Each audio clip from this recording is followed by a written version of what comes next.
Hello, Nat Boyce and PKU here. Do you follow me on Twitter? If not, you should.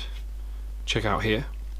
If you do follow me on Twitter, you'd have seen yesterday that I posted up a picture of an eaten mess that I made with a low protein meringue.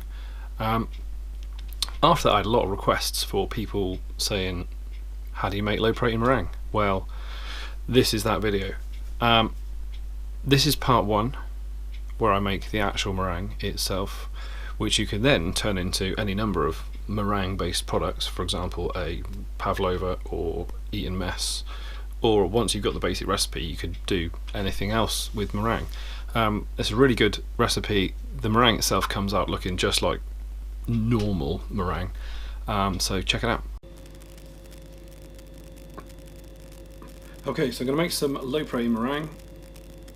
First thing you're going to need is some of this. This is egg white replacer, so it's not normal egg replacer, it's egg white replacer specifically for making things like meringue. You'll see when you get the egg replacer on the packet there's some guidelines as to how much kind of solution of egg white you want, how much egg replacer to put in with how much water, and you need to mix it with hot and cold water combined to get the water at just the right temperature. So to do that, I've already measured out the required amount. I'm going to make a big meringue, so I want 200 ml of solution, so I've measured out 5 grams of egg white replacer, that's about a teaspoon and 2/3 according to the label there, into this dish here.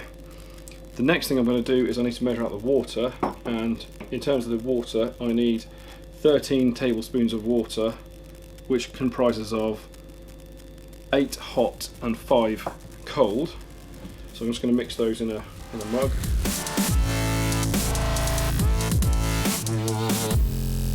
So there I've got my water mixed up, and what I'm going to do is I'm going to mix the powder in with the water to make a solution.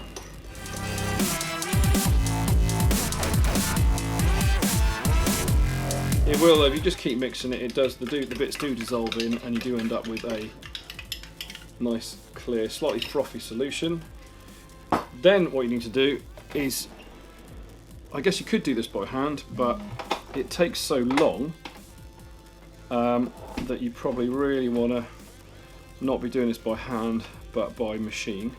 So I've got my trusty machine out, and I'll put all of this into there.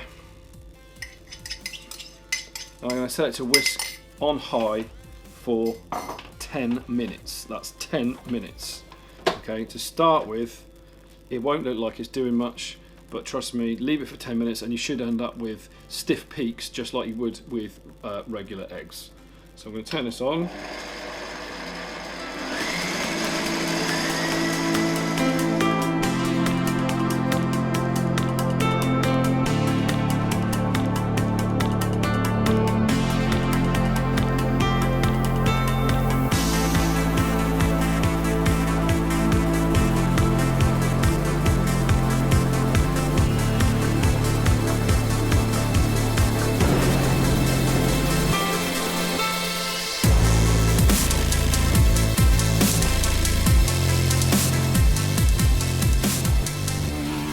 Okay, next stage is to whisk in to your whisked egg white replacer some caster sugar. You're going to need, for this amount, you're going to need 200 grams.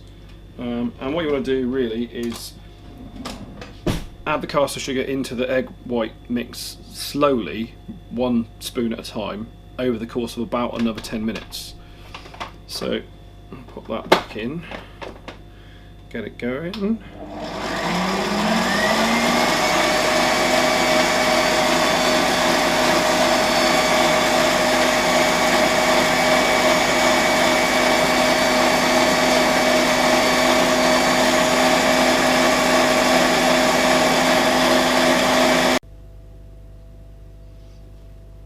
Okay, so here we are, about 20 minutes later, and we have lovely, stiff, white, silky smooth meringue ready to be baked in the oven. Now, you can't just stick it straight in like that, of course.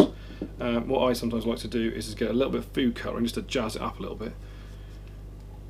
And just put That was supposed to be a few drops, but oh well. Put a bit in, and I like to swirl it through, and deliberately I'm not gonna completely mix it in because I want it to keep this sort of nice marbled effect that it's got at the moment.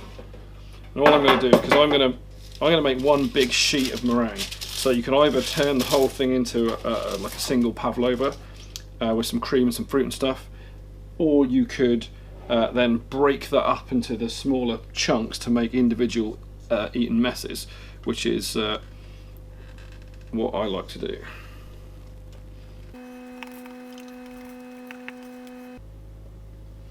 You see it's got that wonderful marble colouring through it with that not properly mixed food colouring.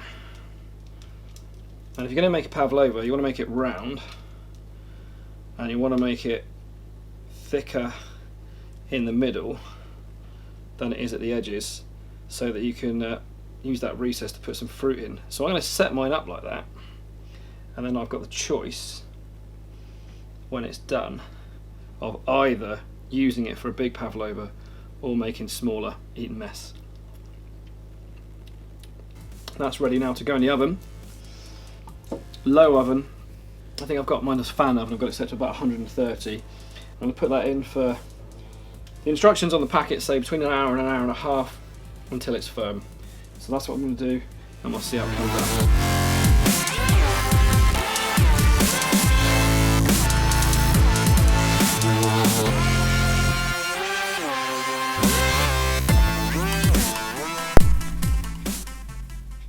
Okay, so the finished article looks fantastic, it tastes great. This was part 1 where I made the actual meringue. Tune in soon for part 2 where I turn the meringue into an actual finished dessert. See you next time.